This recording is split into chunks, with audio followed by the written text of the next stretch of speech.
Pedagogia para a Paz, tudo bem com vocês?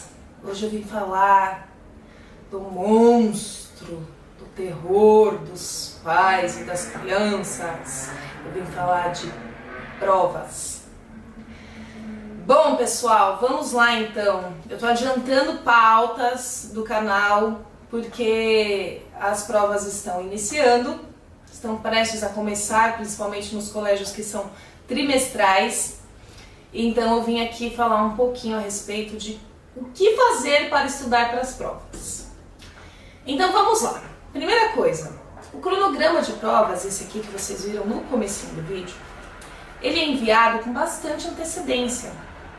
E não é por acaso que ele é enviado com bastante antecedência. Ele é enviado assim para que se inicie os estudos antes das provas, papais e mamães. O que acontece?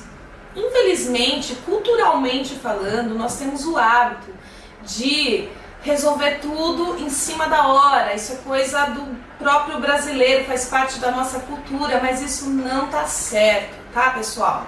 Então, o que acontece? Estudar para as provas requer muita paciência dos pais e muita boa vontade também das crianças. Por que boa vontade? Não adianta querer que eles estudem tudo de uma vez para fazer a prova no dia seguinte. Isso cansa a criança. A criança ela não tem uma motivação real para aquilo que ela está fazendo.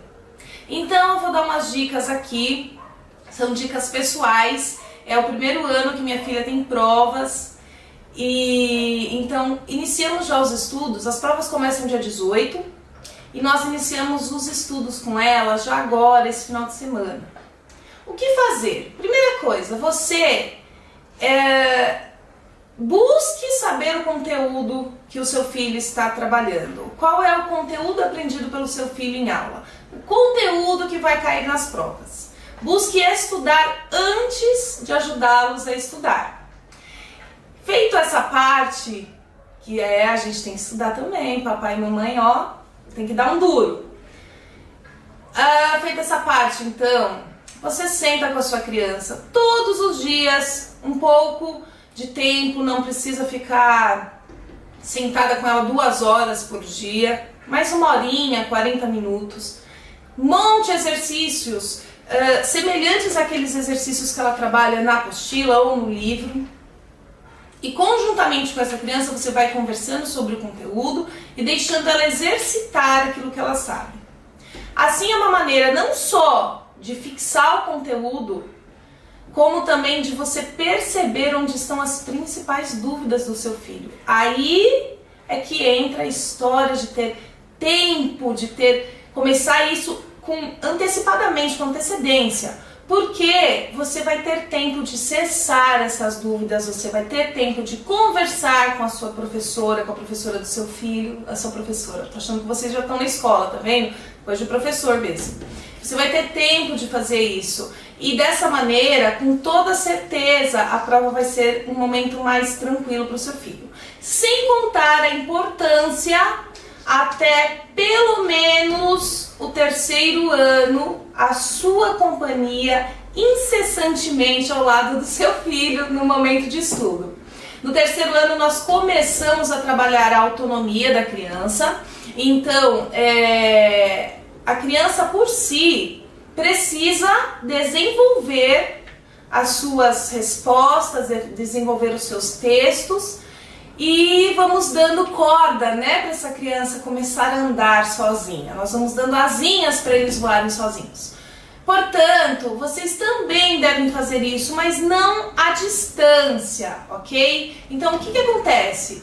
Você deve incentivar o seu filho a fazer o máximo possível sem a sua interferência. As séries anteriores a isso, você também busque fazer com que o seu filho leia aquele exercício que você montou, tenha um caderninho de estudos, além daquele conteúdo de apostila e de livro que vocês com certeza vão precisar rever, ok?